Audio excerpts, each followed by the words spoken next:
जय श्री कृष्ण। आप सभी को वैशाख मास शुक्ल पक्ष मोहिनी एकादशी के पारण दिवस की ढेरों शुभकामनाएं। प्रिय भक्तों, आज के इस वीडियो में हम बात करेंगे मोहिनी एकादशी व्रत पारण की। मोहिनी एकादशी जिस प्रकार से सभी एकादशी में श्रेष्ठ करोड़ गुना पुण्य देने वाली है, उसी प्रकार से इसका पारण भी सभी प्रकार के पुण्यों से अधिक पुण्य देने वाला है। क्योंकि ये जो द्वादशी तिथि है ना, ये विशेष है, साधारण द्वादशी का तिथि नहीं है जिस दिन इसका पारण किया जा रहा है। इसकी महिमा पुराणों में भर भर के लिखी है मैंने आपको, द्वादशी का अलग। अब बताएंगे यहां आपको कि इस एकादशी का पारण द्वादशी को कैसे करेंगे, जिससे कि आप इस एकादशी का पूर्ण फल भी ले पाए और द्वादशी का भी संपूर्ण पुण्य फल आपको प्राप्त हो। क्योंकि ये द्वादशी साधारण नहीं है, नहीं है, नहीं है। पारण की विधि क्या होगी, नियम क्या होंगे, पूजन कैसे करना है, मंत्र क्या रहेगा, और पारण का ये जो पूजन है ना, ये द्वादशी के दिन के भगवान नारायण के पूजन का पुण्य फल भी आपको प्रदान कराएगा। साथ ही जो भक्तगण द्वादशी का भी व्रत करना चाहते हैं तो उन्हें पारण कैसे करना चाहिए, जिससे कि एकादशी का व्रत पारण भी हो जाए और द्वादशी का व्रत भी हो जाए, उसमें भी किसी प्रकार की कोई अड़चन ना आए। क्या विधि होनी चाहिए पारण की, क्या खा के पारण करना चाहिए, भगवान को क्या भोग लगाना चाहिए, नियम क्या होने चाहिए, भगवान क्या भोग लगाना चाहिए, संपूर्ण शास्त्रीय जानकारी एकादशी के इस पारण और द्वादशी के विषय में आपको प्रदान की जाएगी।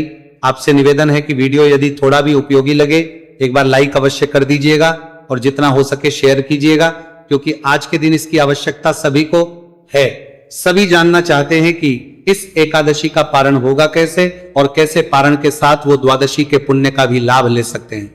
कैसे, जो इतना अधिक पुण्य कहाँ है, अनंत पुण्य कहाँ है, अक्षय पुण्य कहाँ है, उसका लाभ प्राप्त कर सकते हैं। देखा, अपने व्रत की सफलता के लिए और भगवान नारायण का आशीर्वाद प्राप्त करने के लिए कमेंट बॉक्स में अवश्य लिखिएगा जय श्री हरि या ओम नमो भगवते वासुदेवाय। आप देख रहे हैं सनातन धर्म का संसार ज्योतिष संस्थान का प्रतिष्ठित यूट्यूब चैनल सनातन धर्म का संसार धार्मिक चैनल पर नए हैं तो सब्सक्राइब अवश्य कीजिएगा। आइए प्रिय भक्तों, अब जानकारी आरंभ करते हैं। बात करते हैं कैसे होगा पारण, कब होगा पारण, पूजा विधि, नियम आदि क्या रहेगी। प्रिय दर्शकों, वैशाख मास के शुक्ल पक्ष की एकादशी मोहिनी एकादशी, जो अन्य दिन की तुलना में 1 करोड़ गुना अधिक पुण्य देने वाली है, इसके विषय में कहा जाता है कि यह सभी पापों का नाश करने वाली है और मनुष्य यदि कोई भी है तो उसके दुखों का दूर करने वाली है। इसका व्रत आप 27 को कर रहे हैं। पूजन आदि करने के बाद संक्षेप में नियम बता देता हूं। शांत चित्र है कि दिन को व्यतीत कीजिए, भगवान के चरणों में मन को लगा के रखिए। सायंकाल को कीर्तन कीजिएगा, कीर्तन की बड़ी महिमा है, कीर्तन का पुण्य अधिक है। और रात्रि काल को जागरण कीजिएगा, जागरण की बड़ी महिमा है, जागरण का पुण्य बहुत अधिक है। कीर्तन यदि आसपास आपके ना होता हो, क्योंकि सभी जगह ना तो मंदिर है और ना ही सभी जगह होते हैं, तो जागरण का पुण्य फल पाने के लिए हम अपने चैनल पर एक वीडियो अपलोड करते हैं जिसके माध्यम से आप जागरण का पुण्य फल प्राप्त कर सकते हैं। क्योंकि भगवान नारायण कहते हैं कि जो लोग नाच गा के कीर्तन नहीं कर सकते, वो स्तोत्र पाठ का श्रवण करके या पढ़ के कीर्तन का पुण्य फल प्राप्त कर सकते हैं। रात्रिकालीन जागरण में भी उन्हीं को श्रवण करना कल्याणकारी है। इसके बाद बात करें कि आहार क्या लेना है, तो आप इसमें केवल फल आहार ही करें और दूध ले सकते हैं। अन्न, नमक, मिर्च आदि का सेवन बिल्कुल ना करें। जो भक्तगण रात्रि भर जागरण नहीं कर सकते तो कम से कम 2 बजे तक अवश्य कीजिएगा और पारण के लिए सूर्योदय से पहले उठ जाइएगा। उठने के बाद जो स्नान है प्रिय भक्तों, इस पर ध्यान दीजिएगा, यह साधारण स्नान नहीं है। साधारण एकादशी के बाद जो आने वाली द्वादशी है उसका भी स्नान नहीं है, यह वैशाख शुक्ल द्वादशी का स्नान है। इसका पुण्य अनंत है और अक्षय है। इसीलिए इस दिन सूर्योदय से पहले आप स्नान कीजिए और स्नान करने पहले जो नहाने का जल है उसमें थोड़ा सा गंगा जल मिला लीजिएगा। विधान तो यह है कि बाल्टी को अच्छे से धोइए, पहले उसमें गंगा जल डालिए, चाहे 2 बूंदी डालिए, और उसके बाद उसमें शुद्ध जल भरिए। फिर मंत्र सहित, अर्थात चाहे आप ओम नमो नारायणाय बोले, ओम नमो भगवते वासुदेवाय बोले, ओम नमः शिवाय बोले, हर हर गंगे बोले, जो भी मंत्र आपको आता हो वही मंत्र बोलते हुए स्नान कर लीजिएगा। यह स्नान परम कल्याणकारी है। जैसे ये व्रत आप कर रहे हैं ना, ये स्नान आपका कल्याण स्नान करने के बाद स्वच्छ वस्त्र धारण कीजिए। स्वच्छ वस्त्र धारण करके सबसे पहले यम देवता को जल दे दीजिए। यम देवता को जल देने के बाद सूर्य देव को जल दीजिए, क्योंकि तब तक सूर्योदय हो ही चुके होंगे। सूर्य देव को जल दीजिएगा। तुलसी पूजन द्वादशी को इसलिए वर्जित है क्योंकि गलती से अगर कोई पत्ता टूट गया तुलसी का तो उसका घोर पाप लगता है, और आज के दिन आपको पाप नहीं कमाना चाहिए। आप पीपल को जल दे सकते हैं। अब आप भगवान नारायण का पूजन करेंगे, भगवान नारायण का पारण का भी पूजन करेंगे, और द्वादशी का पुण्य भी इसके साथ आपको प्राप्त होगा। विधि बताते हैं कैसे करना है आपको पूजन। इसे हम कहें कि पारण का पूजन होगा, तो पारण का पूजन कैसे करेंगे। आप सभी ने अगर मेरी बताई गई विधि से एकादशी का पूजन किया था तो आपके घर में चौकी पहले से लगी होगी, भगवान नारायण पहले से विराजमान होंगे। और अगर चौकी नहीं लगी है, भगवान पहले से विराजमान नहीं है, क्योंकि बहुत से ऐसे भी दर्शक होते हैं हमारे जिनको हमारी बताई गई विधि पता नहीं थी, तो उन्होंने किसी अन्य विधि से पूजन किया था। मैं आरंभ से बताता कि कैसे चौकी लगानी है, फिर जिनकी चौकी पहले से लगी हुई है वो पूजन के साथ से आरंभ कीजिएगा।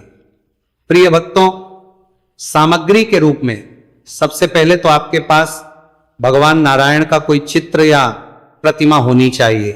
अगर कोई प्रतिमा है तो सबसे उत्तम है। प्रतिमा में शालिग्राम भगवान है तो बहुत श्रेष्ठ है, अन्यथा आप लड्डू गोपाल भगवान को भी स्थापित कर सकते हैं।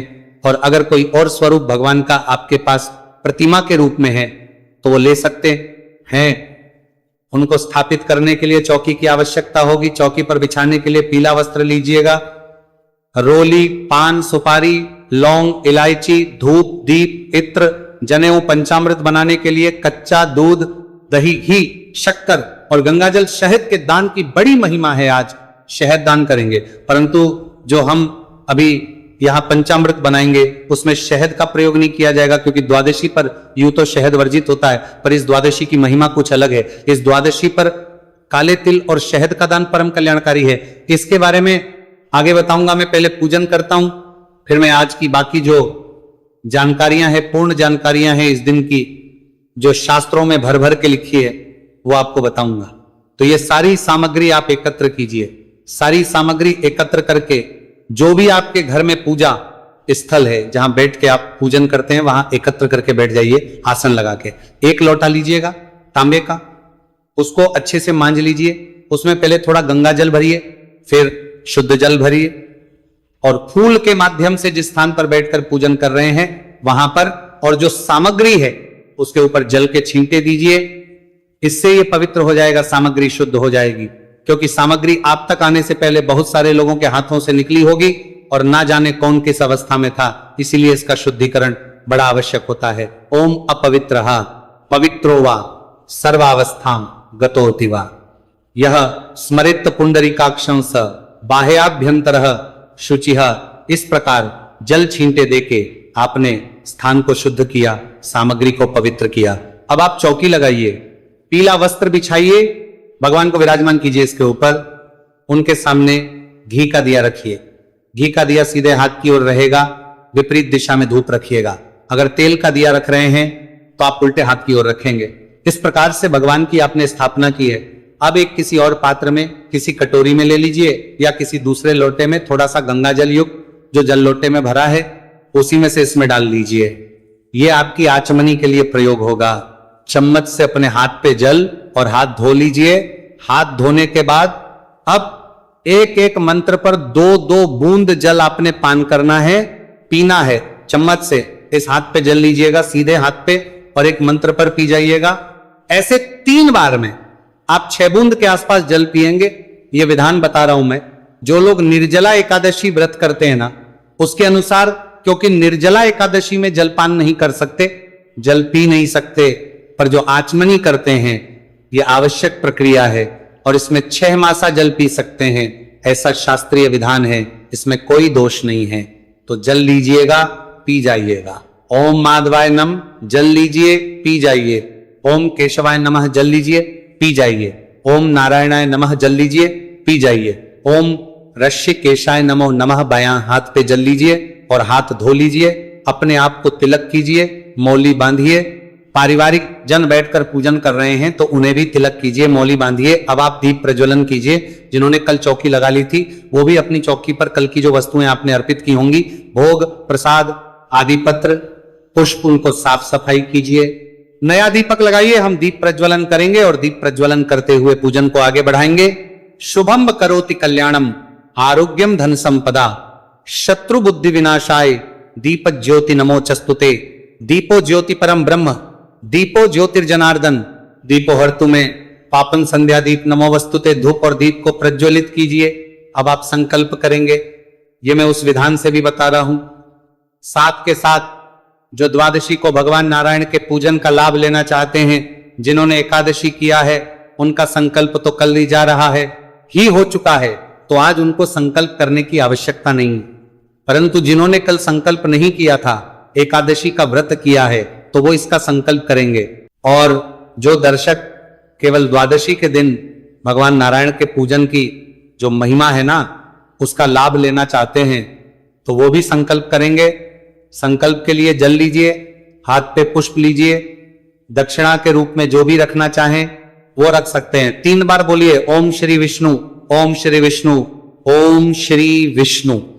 अपना नाम, अपना गोत्र, जिस स्थान पर बैठकर संकल्प कर रहे हैं वहां का मकान नंबर, क्षेत्र का नाम, शहर का नाम, वैशाख माह से शुक्ल पक्ष द्वादश पुण्य तिथि, आयु आरोग्यता प्राप्त अर्थात सुख संपत्ति प्राप्त अर्थात भगवान नारायण प्रसन्नार्थ। एकादशी द्वादशी नारायण पूजन संकल्प शंकर बोलिए 100 श्री विष्णुदेव और यह संकल्प भगवान के चरणों में अर्पित कर दीजिए।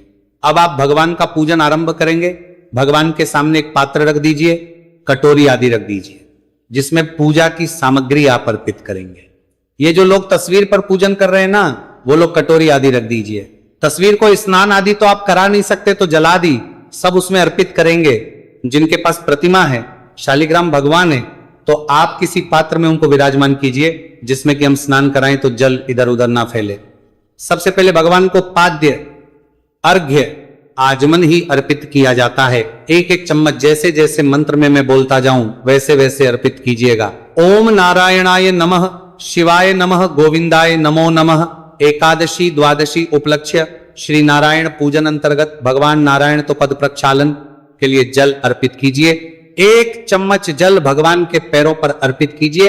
जो तस्वीर पर पूजन कर रहे हैं वो सामने रखे, पात्र में अर्पित कीजिए। ओम नारायणाय नमः, शिवाय नमः, गोविंदाय नमो नमः के रूप में 1 चम्मच जल भगवान को अर्पित कीजिए। और जो तस्वीर पर पूजन कर रहे हैं वो सामने रखी कटोरी में जल अर्पित कर दीजिए।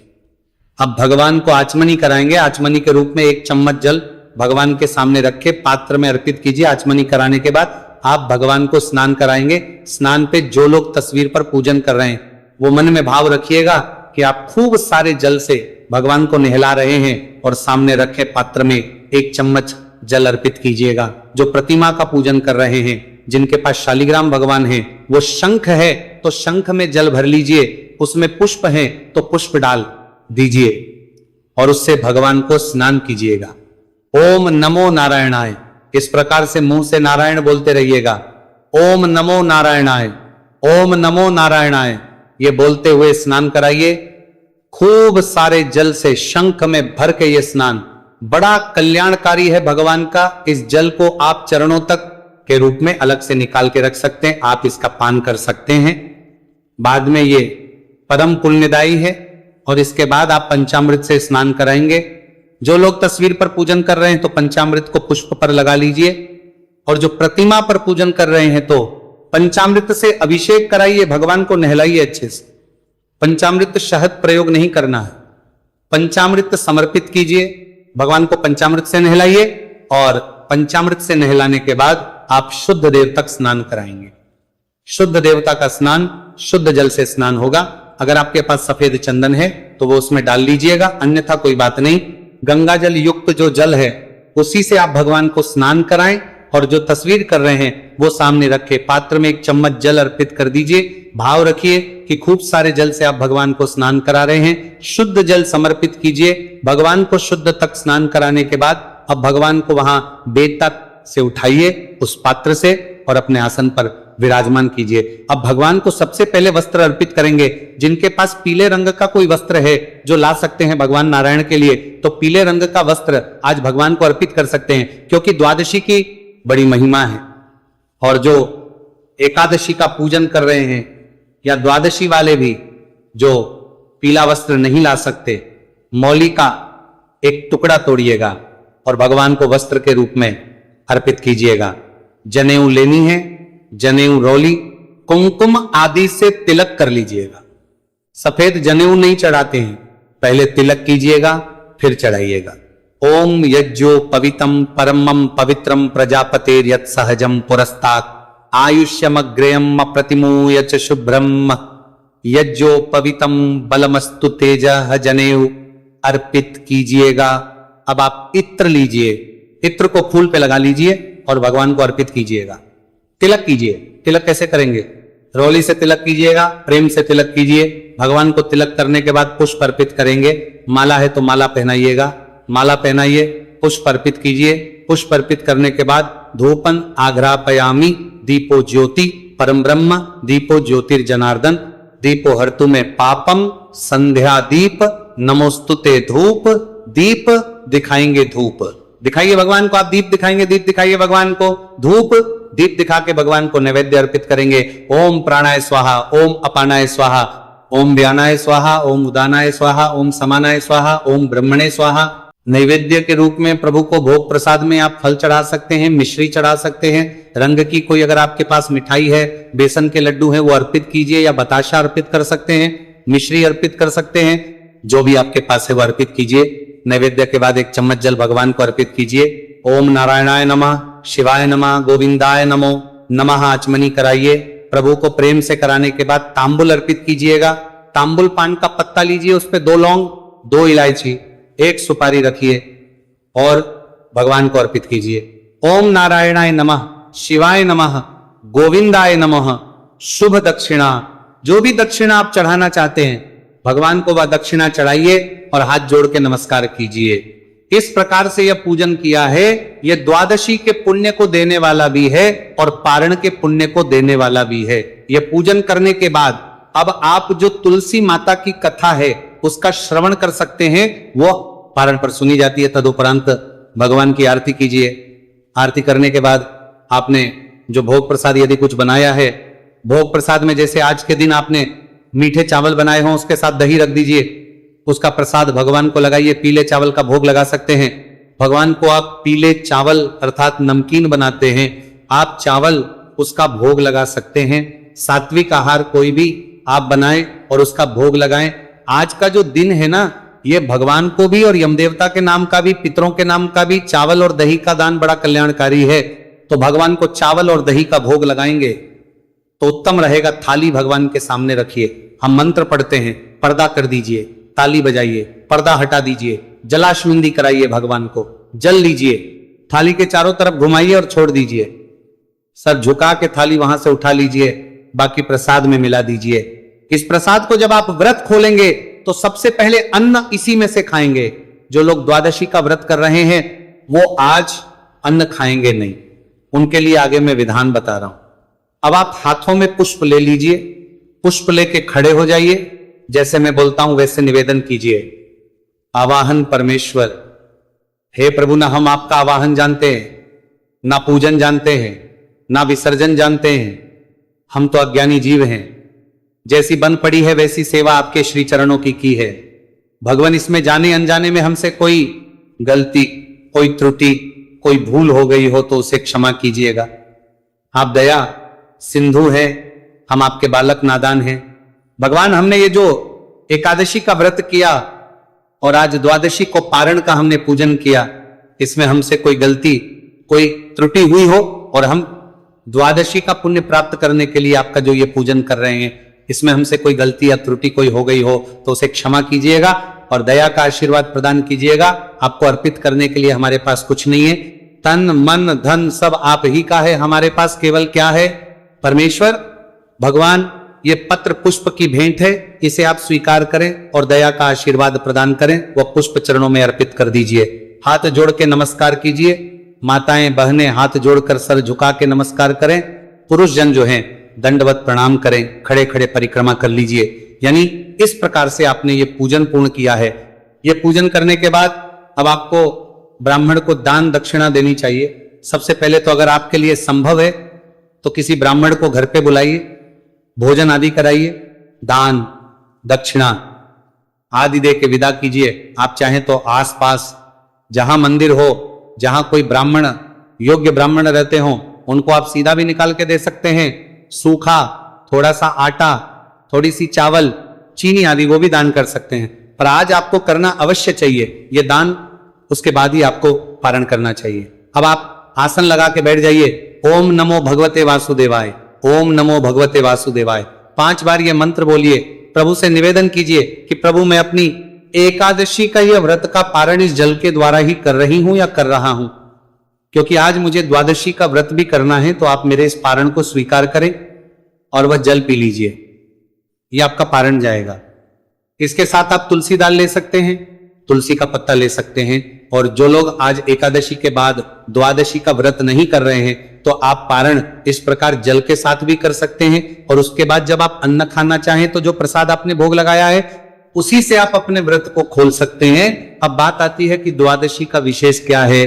तो मैंने आपको पूजा विधि बताई, स्नान की महिमा है। आज आप काले तिल और शहद का दान कीजिएगा, दक्षिणा रखिए, बड़ा कल्याणकारी है। आज के दिन का इसके अतिरिक्त जो भी दान देना चाहे, छाता दान दीजिए, जूते दान दीजिए, वस्त्र दान दीजिए, अन्न दान दीजिए, जल दान दीजिए, धन दान दीजिए। जो लोग सामग्री ला सकते हैं, सामान ला सकते हैं, उसका दान दे। जिनके पास समय नहीं है तो वो पैसे का दान दे। आज दान जितना करेंगे उतना अधिक पुण्य है, क्योंकि अनंत पुण्य और अक्षय पुण्य देने वाला दिन है। खूब इसका लाभ लीजिए। बात करें कि पारण कब करना है, तो शुभ मुहूर्त जो रहेगा, शुभ समय रहेगा सूर्योदय से और 8:15 बजे तक आप पारण कर सकते। ये थी जानकारी एकादशी पारण। और साथ में द्वादशी व्रत कैसे करें, इसके विषय में जानकारी थोड़ी भी अच्छी लगे लाइक अवश्य करें, शेयर करें और चैनल पर नए हैं तो सब्सक्राइब कीजिए। भगवान नारायण सब पर कृपा करें। हरे कृष्णा।